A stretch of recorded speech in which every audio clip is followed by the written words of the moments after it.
है. Okay, a truly beautiful mind. Okay, this is a prose named a truly beautiful mind. आपको समझना है कि पहले इस स्टोरी में क्या बताया गया है. न्यू स्टोरी है आपके लिए. इस स्टोरी में बताया गया है जो आप सब जानते हैं, जिसको एल्बर्ट आइंस्टाइन. पता है ना आप लोगों को एल्बर्ट आइंस्टाइन कौन है? नाम तो सुना ही होगा. नाम सुना है?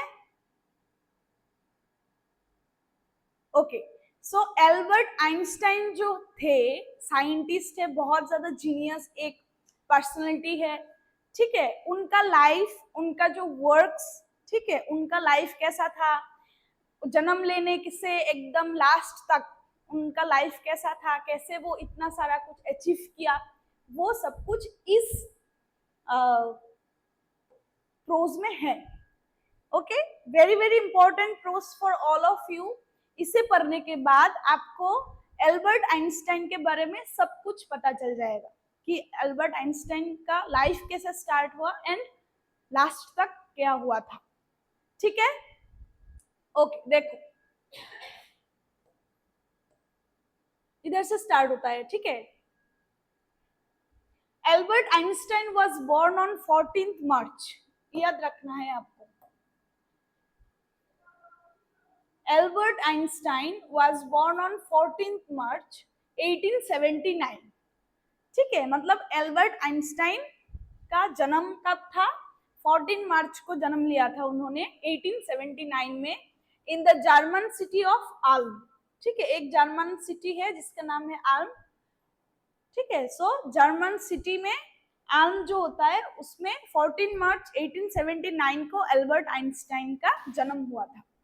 All right, he was born on 14 March 1879 in the German city of Ulm. ठीक है, without any indication that he was destined for greatness. मतलब जन्म के टाइम तो किसी को भी नहीं पता कि फ्यूचर में वो क्या बनेगा. जैसे कि मुझे नहीं पता, आपको नहीं पता. जब आपका बर्थ हुआ, जन्म हुआ, तो किसी को नहीं पता होता कि वो क्या बनेगा, है ना. सो वैसे ही without any indication that he was destined for greatness. कोई भी इंडिकेशन नहीं था. ठीक है, कोई भी हिंट नहीं था कि वो बड़ा होके एक साइंटिस्ट बनेगा, एक जीनियस पर्सनालिटी होगा इंडिया का या फिर वर्ल्ड का. ठीक है, तो without any indication that he was destined for greatness. On the contrary, his mother thought Albert was a freak. अब फ्रीक का मतलब क्या है, इधर लिखा है देखो. A word used disapprovingly to talk about a person who is unusual and doesn't behave, look or think like others. मतलब थोड़ा अलग जो बच्चे होते हैं. ठीक है, आप एबनॉर्मल भी बोल सकते हो. मतलब जैसे कि नॉर्मल जो बच्चे होते हैं ना, उसका जो बिहेवियर, उन लोगों का जो बिहेवियर होता है, लुक होता है, उनका जो थिंकिंग होता है, उससे थोड़ा अलग था एल्बर्ट आइंस्टाइन, जिसको बोलते हैं फ्रीक. मतलब उनके जो मतलब मदर थे एल्बर्ट आइंस्टाइन का, उन्होंने सोचा कि एल्बर्ट वाज ए फ्रीक, मतलब ये थोड़ा एबनॉर्मल बच्चा निकलेगा. ठीक है, थोड़ा abnormal. To her his head seemed much too large. मतलब उनको, उनके जो मम्मी थे, मदर थे एल्बर्ट आइंस्टाइन के, उनका मम्मी को लगता था कि his head seemed much too large. मतलब उनका जो दिमाग या फिर शेर बोल सकते हो आप, वो थोड़ा सा उसके बॉडी के हिसाब से थोड़ा बड़ा है. ठीक है, जब ऐसा होता है, ऐसे बच्चे को देख के सब बोलते हैं कि हाँ ये बच्चा तो एबनॉर्मल है ना. सो ऐसा ही हुआ. देखो, यस मैम ये कौन सा चैप्टर था? Yes, Which chapter this one? This one is a truly beautiful mind, आपका 4th chapter. Yes ma'am. Prose का. ठीक है, prose. Okay. To her his head seemed much too large. मतलब उसके बॉडी के हिसाब से उनका जो हेड था वो बड़ा दिख रहा था. ऑलराइट, समझ में आया? एक वाला इजी था कि Albert Einstein was born on 14 March 1879 in German city of Ulm.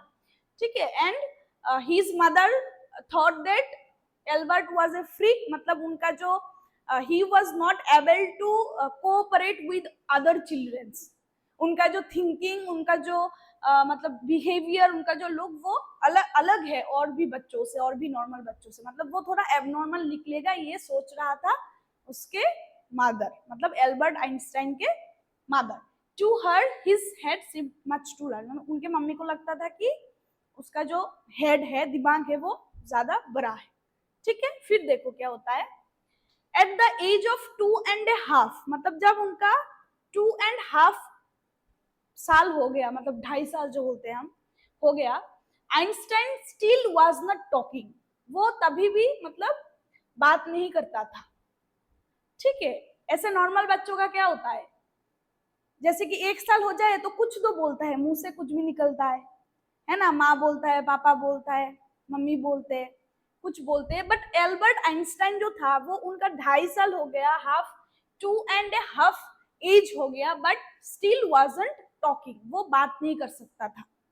ठीक है, when he finally did learn to speak, जब इसने बोलना सीखा, ही अटर्ड एवरीथिंग ट्वाइस, वो एक ही बात को 2 बार अटर करते थे, एक ही बात को 2 बार बोलते थे। मतलब जैसे कि एबनॉर्मल बच्चे होता है ना, जिस जो थोड़ा अलग होता है नॉर्मल बच्चों से, उन बच्चों के साथ वो थोड़ा मतलब एबनॉर्मल था, थोड़ा ऑड था, ऑकवर्ड था। बट जब वो कुछ बोलने लगा तब ही अटर्ड एवरीथिंग ट्वाइस, मतलब वो एक ही बात को 2 बार बोलता था। ठीक है, 2 बार। Einstein did not know what to do with other children, वो नहीं जानता था कि वो अदर्स जो चिल्ड्रन होते थे, ठीक है, अदर्स चिल्ड्रन और भी जो बच्चे हैं उनके साथ कैसे खेलना चाहिए, कैसे बोलना चाहिए, कैसे बिहेव करना चाहिए, वो सब कुछ उसको नहीं पता था। Einstein did not know what to do with other children and his playmates. Playmates का मतलब होता है जो खेला का जो साथी होता है, जिसके साथ हम लोग खेलते हैं। ठीक है, his playmates called him brother boring. Brother boring बोलते थे, मतलब बोरिंग है बच्चा, किसी के साथ बात नहीं करता, किसके साथ कैसे बात करना चाहिए वो भी नहीं जानता। ठीक है, he didn't know what to do with other children, that's why his playmates called him brother boring, मतलब बोरिंग ब्रदर या ब्रदर बोरिंग ऐसे बोल के बुलाता था वो लोग। ठीक है, so the youngster played, youngster, इधर यंगस्टर मतलब आइंस्टाइन को बोला गया है। ठीक है, so the youngster played by himself much of the time, मतलब जो एल्बर्ट आइंस्टाइन था वो खुद के साथ ही खेलते थे, कोई और बच्चा, नॉर्मल बच्चा जो था वो उनके साथ नहीं आते थे, नहीं खेलते थे, वो अकेला खेलता था। ठीक है, ही स्पेशली लव्ड मैकेनिकल टॉयज। अब खेलने के लिए तो टॉयज चाहिए, टॉयज चाहिए या नहीं चाहिए? हाँ, खेलने के लिए टॉयज चाहिए, खिलौना चाहिए, है ना। तो वो ही स्पेशली लव्ड मैकेनिकल टॉयज, उनको जैसे हम लोग खेलते हैं ना गुड़िया से, डॉल से, बर्बी डॉल से, कोई कार से खेलता है, बट उनको सिर्फ मैकेनिकल टॉयज से ही प्यार था। ठीक है, ऑलराइट, ही स्पेशली लव्ड मैकेनिकल टॉयज, जिसमें मैकेनिक वाला काम होता है ना, उस टॉयज को लेके वो खेलना पसंद करता था। Looking at his newborn sister, उसका एक न्यूबॉर्न सिस्टर भी हुआ था बाद में, एल्बर्ट आइंस्टाइन के बाद में, माजा, उसका नाम क्या था? माजा, न्यूबॉर्न सिस्टर का नाम माजा था। ठीक है, he is said to have said fine but where are her wheels, मतलब उसके न्यूबॉर्न सिस्टर को देख के उसको एक टॉय लगा, टॉय, उसका न्यूबॉर्न सिस्टर भी एक टॉय है। ठीक है, पर उसने बोला कि ठीक है, दिखने में तो अच्छा है, बट उसका व्हील्स कहाँ है? व्हील्स को क्या बोलते हैं? जैसे गाड़ी का जो चक्का होता है ना, जिससे गाड़ी चलता है, जो व्हील्स, वो कहाँ है? मतलब वो उसके न्यूबॉर्न सिस्टर को देख के भी ऐसा सोचने लगा कि हाँ, ये तो एक टॉय है। उसका जो थिंकिंग, जो वेज थे, थिंकिंग प्रोसेस जो था वो सबसे अलग था, इसलिए वो थोड़ा हटके मतलब हटके अंडरस्टैंड करते थे, हटके थिंक करते थे, हटके चिंता करते थे वो एल्बर्ट आइंस्टाइन। ठीक है, तो उसके जो न्यूबॉर्न सिस्टर है माजा, उनको देख के ही सेड दैट फाइन, ठीक है, but where are her wheels, ठीक है, उसका व्हील्स कहाँ है, ऑलराइट।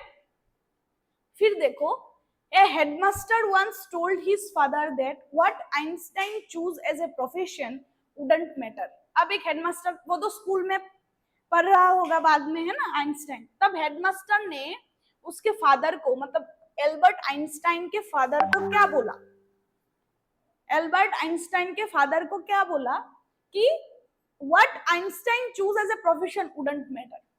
कोई भी प्रोफेशन अगर एल्बर्ट आइंस्टाइन चूज करे तो मैटर नहीं करता, क्योंकि वो एक एबनॉर्मल बच्चा है, ठीक है, क्योंकि वो एक एबनॉर्मल बच्चा है, नॉर्मल बच्चों के जैसा दिमाग उसका नहीं है, तो वो कोई भी प्रोफेशन चूज करे बट मैटर नहीं करता, because he will never make a success at anything. वो किसी भी प्रोफेशन में सक्सेस नहीं करेगा, ये हेडमास्टर ने बोला है, ठीक है।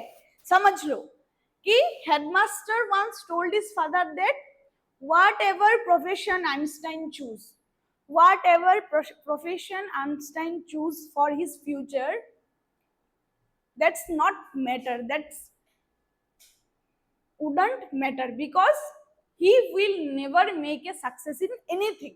मतलब कोई भी काम में, कोई भी प्रोफेशन में वो सक्सेस नहीं कर पाएगा, बिकॉज ऑफ हिज एबनॉर्मलिटी, ठीक है, because of his abnormality, alright. फिर देखो, Einstein began learning to play the violin at the age of 6। अब आइंस्टाइन स्टार्ट किया वायोलिन बजाना, ठीक है, उसने वायोलिन सीखा, एक इंस्ट्रूमेंट होता है वायोलिन, पता है ना आपको, जो म्यूजिक के साथ बजता है। वायोलिन सीखा एट द एज ऑफ 6, मतलब जब उनका 6 साल था तब उन्होंने वायोलिन सीखा, because his mother wanted him to, क्योंकि उसका माँ जो था, उनका माँ उनको वायोलिन बजाना सिखाना चाहती थी, इसलिए उसने वायोलिन बजाना सीखा। He later became a gifted amateur violinist. अब गिफ्टेड तो पता है आपको, गिफ्टेड का मतलब होता है अच्छा, बहुत अच्छा बजाता था वो, ठीक है। एमेच्योर का मतलब क्या है, देखो, डूइंग समथिंग और personal enjoyment rather then a profession. मतलब जो वायोलिन बजाना था उनका, वो प्रोफेशन नहीं था, बट वो अपने खुद के लिए, फॉर पर्सनल कॉज, ठीक है, बजाता था, जैसे कि अपने घर में बजाता था, अपनी फैमिली में बजा के सुनाता था, बट प्रोफेशनली वो स्टेज परफॉर्मेंस या फिर प्रोफेशन जो है एक वायलिन का, वो नहीं करता था, ठीक है। एमेच्योर का मतलब होता है कि doing something for personal enjoyment rather than as profession. Maintaining the skill through his life, मतलब पूरा लाइफ में ही वो अपना वायोलिन बजाने का जो स्किल था वो पूरा किया था, ऑलराइट। समझ में आया ये बात। तो नंबर 3 पे हमने पढ़ा कि headmaster once told his father that anything that Einstein choose for his future, that wouldn't matter, because he will never make a success in anything, in any profession। But when he Einstein began learning to play when at the age of 6, because his mother wanted him to be। He later became a gifted amateur violinist, maintaining this skill throughout his life। मतलब पूरा जीवन में उसने अपना violin बजाने का जो skill था वो चालू किया। फिर देखो, but Albert Einstein was not a bad प्यूपिल, ठीक है।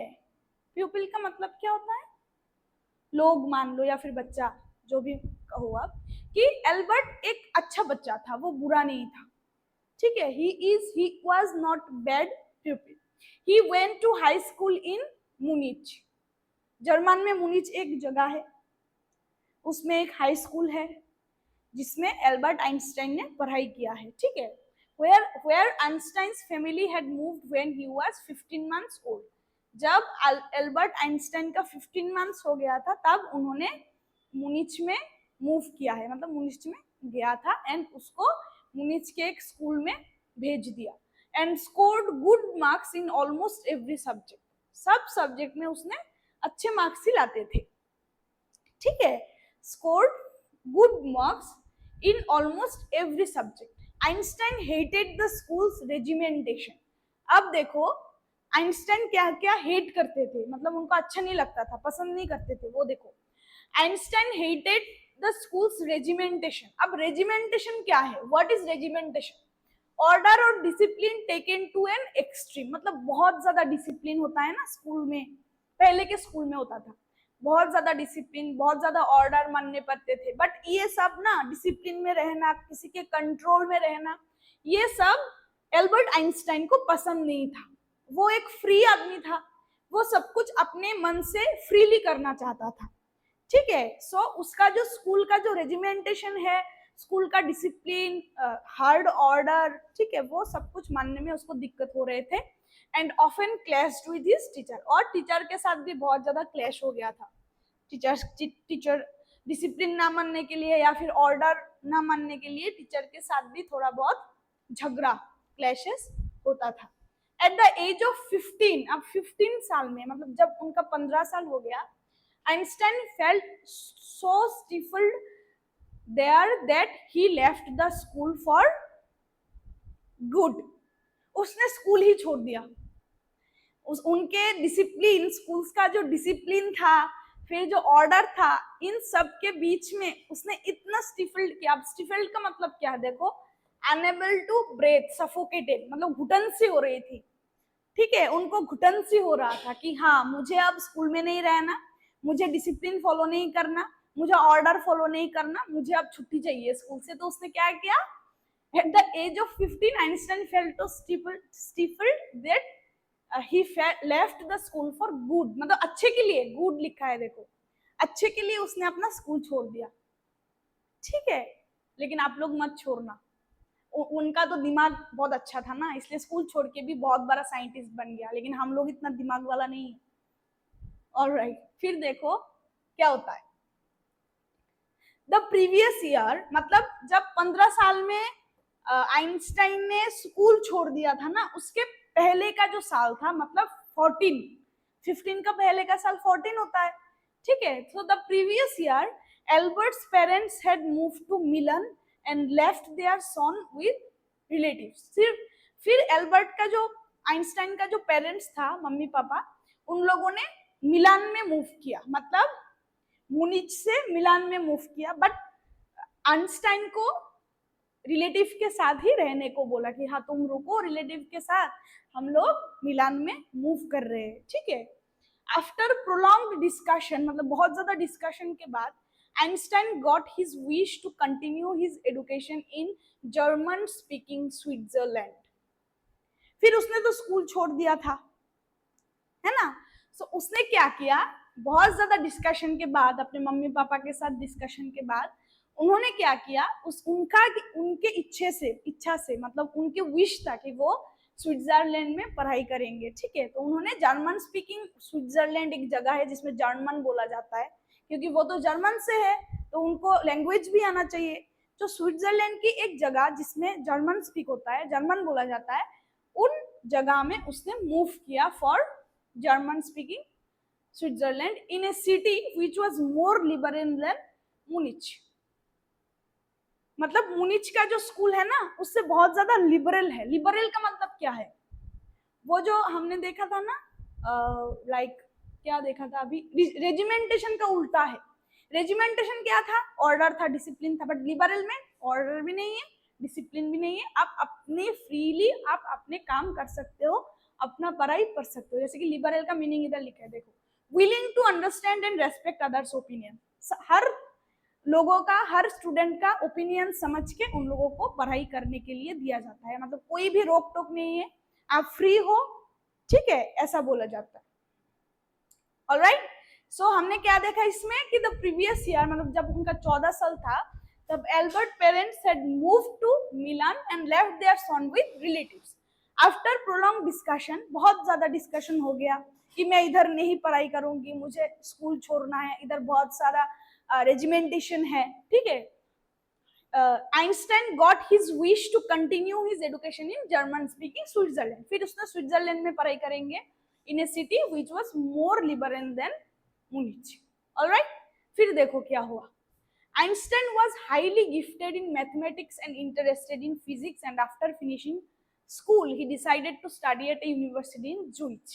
अब देखो उनका कौन से सब्जेक्ट में बहुत ज्यादा इंटरेस्ट था। अच्छे से सुनो, क्लास खत्म होने से पहले मैं पूछूंगी, अच्छे से सुनना है, ठीक है। कि आइंस्टाइन जो है उनका जो फेवरेट सब्जेक्ट होता है ना, जैसे कि आप लोगों का भी फेवरेट सब्जेक्ट होता है कि किस में आप बहुत अच्छे हो, आपको पढ़ने में बहुत मजा आता है, वो आइंस्टाइन का भी है। तो उनका जो मतलब उनका जो फेवरेट सब्जेक्ट है वो है मैथमेटिक्स एंड फिजिक्स, ठीक है। वो लोग एल्बर्ट आइंस्टाइन मैथमेटिक्स में, मैथ में जिनमें हम लोग कमजोर है, लेकिन उसका दिमाग बहुत अच्छा था मैथमेटिक्स में, ठीक है। सो मैथमेटिक्स एंड फिजिक्स में उनका बहुत अच्छा दिमाग था, बहुत इंटरेस्ट था उनका, एंड अच्छे पढ़ाई भी करते थे, ठीक है।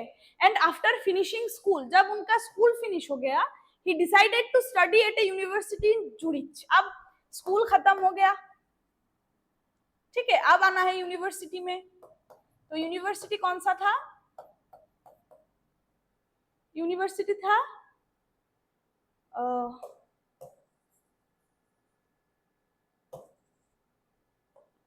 जूरिच, यूनिवर्सिटी था जूरिच में, ठीक है। पहले स्कूल था मुनिच में, फिर आ गया स्विट्जरलैंड में, एंड देन जूरिच में यूनिवर्सिटी किया उन्होंने, ठीक है, यूनिवर्सिटी स्टार्ट किया। But science was not the only thing that appealed to the dashing young man with the walrus mustache. अब देखो, सिर्फ साइंस ही नहीं था, only science was not the only thing that appealed to the dashing young man with the walrus mustache. mustache मतलब क्या? मूछे, मूछे, उनका बहुत अच्छा सा मूछे था। ये देखो, ये देखो उनका जो अब अगर यंग डेज से लेके अगर आप मतलब उनका ओल्ड एज तक देखो ना, तब उनका मूछे देखेगा आपको, आप कोई भी फोटो देख लो, ठीक है, बहुत अच्छा मूछे थे उनका। ऑलराइट।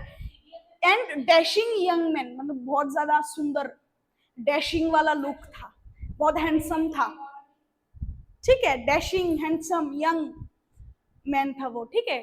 फिर देखो, but science was not the only thing that appealed to the dashing young man with the walrus moustache. मतलब साइंस ही नहीं था सिर्फ जो उनको पसंद था, और भी कुछ था। और भी क्या था देखो, he also felt special interest in a fellow student Mileva मैरिक।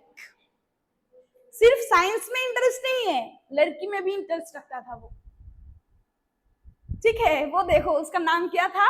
Mileva Maric, Mileva Maric, लिख लो अच्छे से। ही ऑल्सो फेल्ट स्पेशल इंटरेस्ट, वो तो स्पेशल इंटरेस्ट था, ठीक है। साइंस में इंटरेस्ट था, मैथमेटिक्स में था, फिजिक्स में था, लेकिन special interest in a fellow student, मतलब उनके साथ ही पढ़ते थे वो जो मिलेवा मैरिक थे, ठीक है। Mileva Maric whom he found to be a clever creature, जिसको वो क्लेवर क्रिएचर बोलता है, मतलब बहुत चालाक, ठीक है, बहुत चालाक लोग जो होते, बहुत चालाक वाली है ऐसा बोलते थे, ठीक है।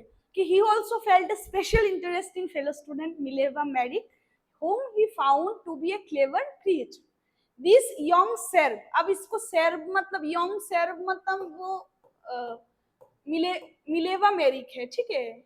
अब सर्ब किस लिए बोला? सर्ब मतलब होता है सर्बिया, वो सर्बिया का सिटीजनशिप था, ठीक है। सर्बिया एक जगह होता है स्विट्जरलैंड में, वो सर्बिया से बिलोंग करता था, इसलिए लिखा है यंग सर्ब मतलब मिलेवा मैरिक, ठीक है। समझ में आया यंग सर्ब क्या बोला? This young Serb had come to Switzerland because the university is Zurich.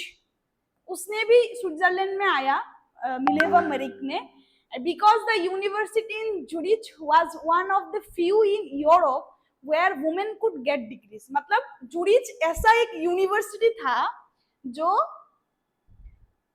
Women could get degrees, महिलाओं जो होते, वुमेन्स जो होते, गर्ल्स जो होते, वो डिग्री ले सकते थे सिर्फ जूरिच यूनिवर्सिटी में, ठीक है। इसलिए इसमें मिलेवा मैरिक भी था एंड एल्बर्ट आइंस्टाइन भी था, ठीक है। ओके, फिर देखो, Einstein saw in her an ally against the Philistines. अब एली का मतलब क्या है देखो, फ्रेंड और एन एसोसिएट, मतलब फ्रेंड के तरह देखता था मिलेवा मैरिक को आइंस्टाइन, ठीक है। देखो, Einstein saw in her an ally against the Philistines. अब फिलिस्टीन्स किसको बोल रहा है? Those people in his family, उनके फैमिली के लोग जो होते थे वो, and at the university with whom he was constantly at odds, मतलब वो तो थोड़ा अलग है ना एल्बर्ट आइंस्टाइन। तो एल्बर्ट आइंस्टाइन के साथ जो पढ़ता था और भी लोग या फिर उसके फैमिली के लोगों के साथ वो थोड़ा ऑकवर्ड फील करता था क्योंकि वो सबसे अलग है, बट मिलेवा मेरिक के साथ वो बहुत ज्यादा कंफर्टेबल, ठीक है, he was very comfortable with Mileva Maric. Alright, the couple fell in love. Okay, अब Mileva Maric and Albert Einstein fell in love, letters survive in which they put their affection into words. अब उन्होंने letter भी लिखना शुरू कर दिया। Letters survive in which they put their affection into words, मतलब जो फीलिंग्स होता है ना वो लिख के बताती है आप, ठीक है। मिक्सिंग साइंस विथ टेंडरनेस, अब इसमें भी साइंस है, लेटर लिखे है। साइंस में इतना इंटरेस्ट है अल्बर्ट आइंस्टाइन का कि उसने जो लव लेटर होता है उसमें भी साइंस को डाला है, मतलब साइंस का कुछ फॉर्मूला, फिजिक्स का कुछ फॉर्मूला, मैथमेटिक्स का कुछ फॉर्मूला सब डाल दिया लेटर में। With tenderness, wrote Einstein, how happy and proud I shall be when we both have brought our work on relativity to a victorious conclusion. Einstein ने लिखा है लेटर में, how happy and proud I shall be when we both, मैं बहुत खुश and गर्व महसूस करूंगा, मैं बहुत खुश एंड गर्व महसूस करूंगा जब हम दोनों, मतलब दोनों कौन कौन, Albert Einstein and Mileva Maric, हम दोनों हमारा जो नया वर्क है on relativity to a victorious conclusion, मतलब थोड़ा अच्छे से कंक्लूड करेंगे। मतलब क्या है देखो, Mileva Maric and Albert Einstein fell in love, ठीक है। अब उनको लव लेटर लिखना है। लव लेटर में भी उन्होंने लिखा कि मैं बहुत खुश और प्राउड फील करूंगा जब मैं तुम्हारे साथ रिलेटिविटी का, रिलेटिविटी मतलब एक फॉर्मूला होता है फिजिक्स का, ठीक है, रिलेटिविटी का कंक्लूजन लाएंगे, मतलब रिलेटिविटी का जो वर्क है वो खत्म करेंगे, मतलब लेटर में भी फिजिक्स डालो, ठीक है। ऑलराइट, समझ में आया इतना तक? आया तो हाथ ऊपर करो। हाँ, वेरी गुड, ओके, समझ में आ गया। ये तो समझना ही था क्योंकि इंटरेस्टेड है ना, इंटरेस्टिंग, ये जो मिलेवा मेरिक के साथ इंटरेस्टेड था, वैसे हम भी इस पोर्शन में इंटरेस्टिंग है। फिर देखो, इन 1900 एट द एज ऑफ 21, अब बड़ा हो गया एल्बर्ट आइंस्टाइन, 21 हो गया उनका, ठीक है, 1900 में उनका 21 हुआ है। Albert Einstein was a university graduate, अब ग्रेजुएशन भी हो गया, एंड अनएम्प्लॉयड, मतलब कोई नौकरी नहीं था लेकिन ग्रेजुएशन किया है, ग्रेजुएट हो गया, ठीक है। In 1900 at the age of 21, Albert Einstein was a university graduate and unemployed. He worked as a teaching assistant. फिर बाद में उसने थोड़ा सा टीचिंग असिस्टेंट का काम किया, gave private lessons, मतलब प्राइवेट टीचर जो होता है वो, and finally secured a job, and then उसने एक जॉब भी लेता है इन 1902 में एक जॉब मिलता है उनको as a technical expert in the patent office in Bern. Bern एक जगह है जिसमें टेक्निकल एक्सपर्ट के हिसाब से उन्होंने एक ऑफिस में काम लिया है, ठीक है। तो क्या बताया हम लोगों को कि 1900 में उसका एज 21 हुआ था, तब उन्होंने ग्रेजुएशन कंप्लीट किया एंड अनएम्प्लॉयड था। फिर उन्होंने प्राइवेट लेसन्स देते थे, बट 1902 में उनका जॉब लगा है जो था technical expert in the patent office in burn. Alright, yes, बोलना है कुछ विश्रामगंज एसटी बॉयज हॉस्टल को?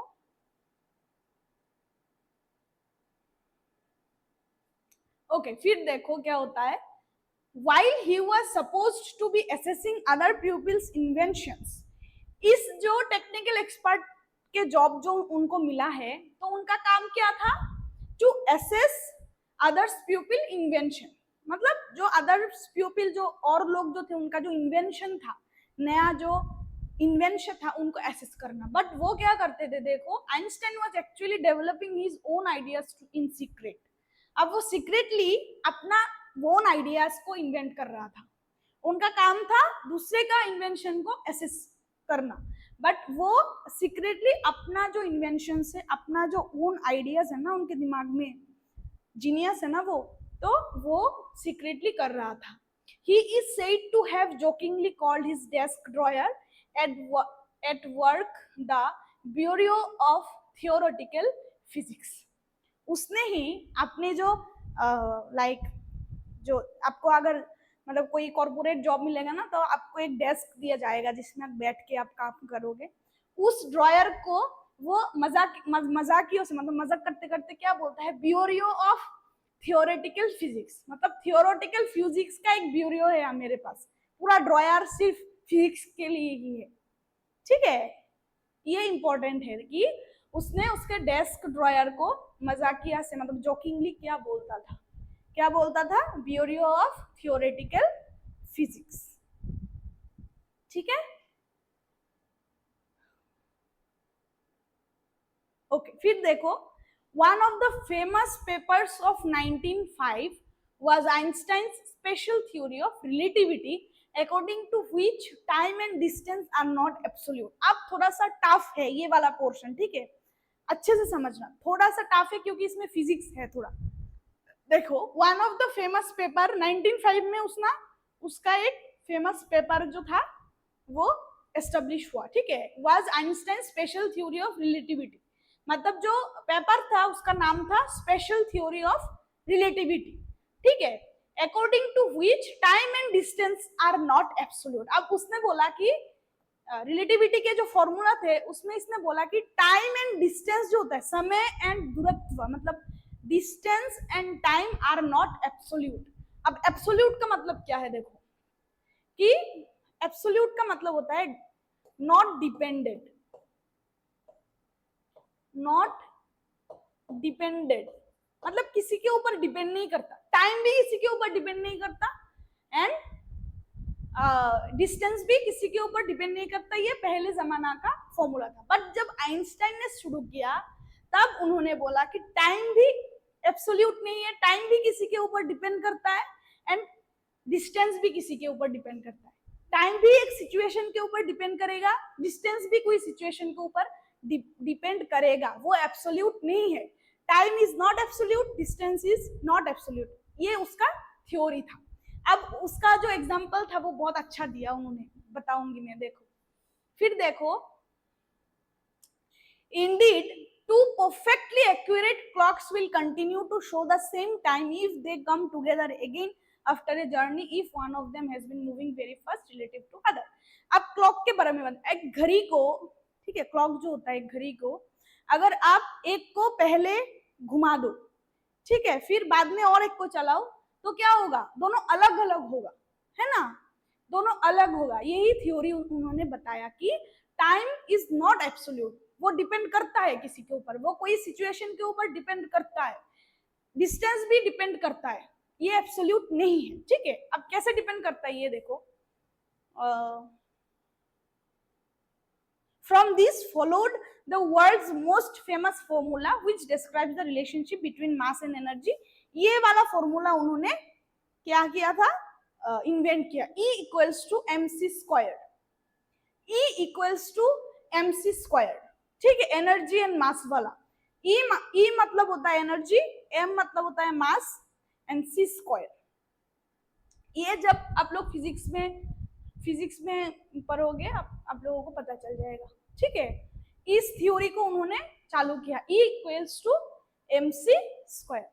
अब उन्होंने एक एग्जाम्पल दिया है कि कैसे टाइम एंड डिस्टेंस एब्सोल्यूट नहीं होता, किसी के ऊपर डिपेंड होता है, किसी सिचुएशन के ऊपर. देखो, बहुत अच्छा, मुझे बहुत अच्छा लगा. देखो, when you sit with a nice girl for 2 hours, अगर आप किसी अच्छी सुंदरी ब्यूटीफुल एक गर्ल के साथ बैठो, ठीक है, फॉर 2 hours, मतलब 2 घंटे के लिए अगर आप बैठो, इट सीम्स लाइक 2 minutes, ये 2 मिनट की तरह लगेगा. अगर आप किसी नाइस गर्ल सुंदरी लड़की के साथ बैठो तो 2 घंटे के लिए भी बैठो तो 2 मिनट लगेगा, जैसे कि टाइम पास हो रहा है जल्दी जल्दी. ठीक है, when you sit on a hot stove for 2 minutes, it seems like 2 hours. अगर आप किसी हॉट स्टोव के ऊपर बैठ जाओ, ठीक है, तो आपको 2 मिनट भी 2 घंटा लगेगा। समझ में आया? Time is not absolute, time तो सिचुएशन के ऊपर डिपेंडेंट है। टाइम इज नॉट एब्सोल्यूट कि एक सुंदरी लड़की के साथ आप अगर 2 घंटे के लिए बैठ जाओ तो आपको 2 मिनट ही लगेगा कि टाइम कैसे जल्दी पास हो रहा है। लेकिन आपको अगर कोई हॉट स्टोव में, मतलब गर्म स्टोव में आपको बिठा दिया जाए 2 मिनट के लिए, तो आपको लगेगा 2 घंटा हो गया, फिर भी मैं उठ क्यों नहीं पा रही। ठीक है, ये एग्जाम्पल दिया है उन्होंने कि time is not absolute, time तो डिपेंडेंट है भाई, सिचुएशन के ऊपर डिपेंडेंट है। मैं किसके साथ बैठ रही हूँ, अगर लड़की के साथ बैठ रही हूँ तो 2 घंटा 2 मिनट लगेगा, अगर स्टोव में, हॉट स्टोव में बैठी हुई हूँ तो 2 मिनट भी 2 घंटा लगेगा। That's relativity by Albert Einstein. Albert Einstein ने यह बात बोला है। समझ में आया? एग्जाम्पल समझ में आ गया ना कि टाइम इज नॉट एब्सोल्यूट। समझ में आया तो हाथ ऊपर करो। Yes, very good. इजी है ना, बहुत इजी है। रिलेटिविटी का बहुत अच्छा एग्जाम्पल मिल गया हमको, जो time is not absolute, situation के ऊपर डिपेंड करता है टाइम। ओके, फिर देखो क्या होता है। उनका तो बहुत अच्छा पेपर हो गया विद रिलेटिविटी, है ना। अब देखो, आज हम 10 तक ही पढ़ेंगे, ठीक है, फिर बाकी बाद में कंप्लीट करेंगे। Okay. While Einstein was solving the most difficult problems in physics, जब उन्होंने फिजिक्स का प्रॉब्लम जो वो सॉल्व कर रहा था, his private life was unrevealing, मतलब उनका जो यस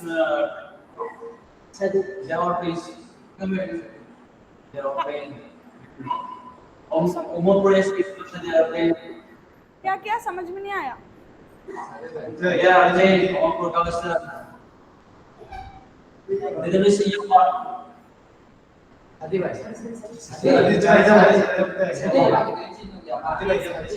म्यूट करो, म्यूट। समझ में नहीं आ रहा आप लोगों का बात मुझे।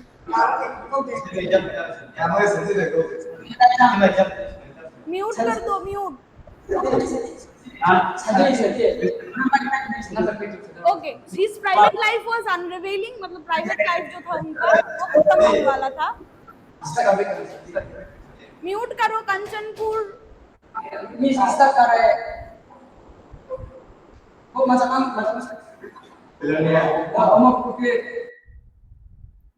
Okay, Albert had wanted to marry Mileva right after finishing his studies, but his mother was against it.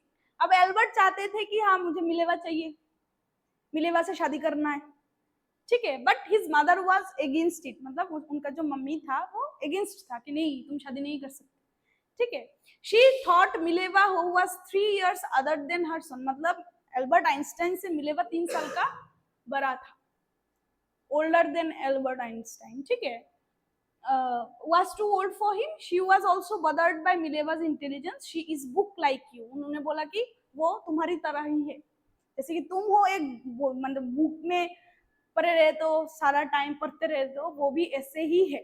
His mother said Einstein put the wedding off, मतलब अभी के लिए वेडिंग ऑफ था, मैरिज ऑफ था। ऑलराइट, समझ में आया? Okay, अब बताओ मुझे,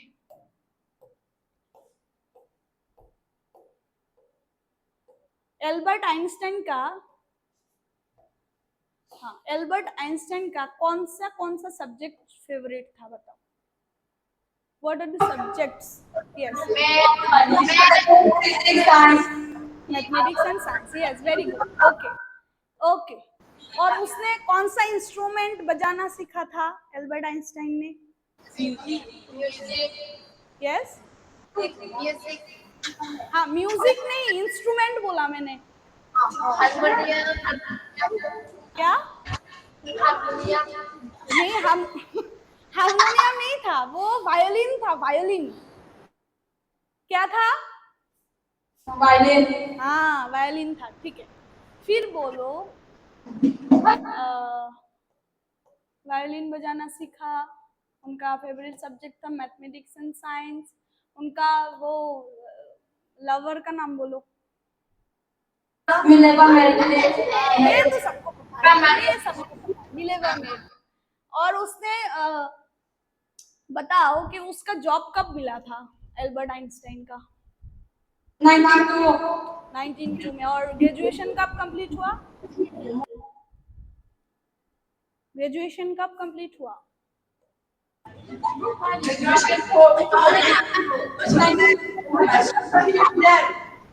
1900 में कंप्लीट हुआ। ठीक है।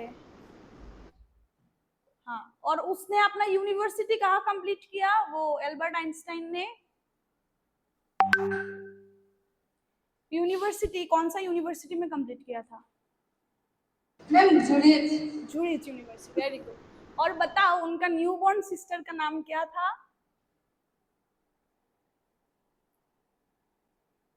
न्यूबॉर्न सिस्टर हुआ था ना एक, उनका नाम क्या था? माजा. माजा। ओके, सबको पता है, सबको समझ में आ गया पूरा। और उनका बर्थ डेट बताओ। 14 March. यस। 14 March और 1879. कहाँ कहाँ वो सिटी का नाम? 1869. 1869. हाँ पता है 1879, बट वो जगह का नाम बोलो। German city. German city of UL. ULM, मतलब आर्म। यूएलएम का मतलब जो प्रोनाउंसिएशन होता है वो होता है आर्म। ठीक है। ओके, वेरी गुड, सबको पता है, मतलब सबको समझ में आया है ना? समझ में आया या नहीं आया बताओ।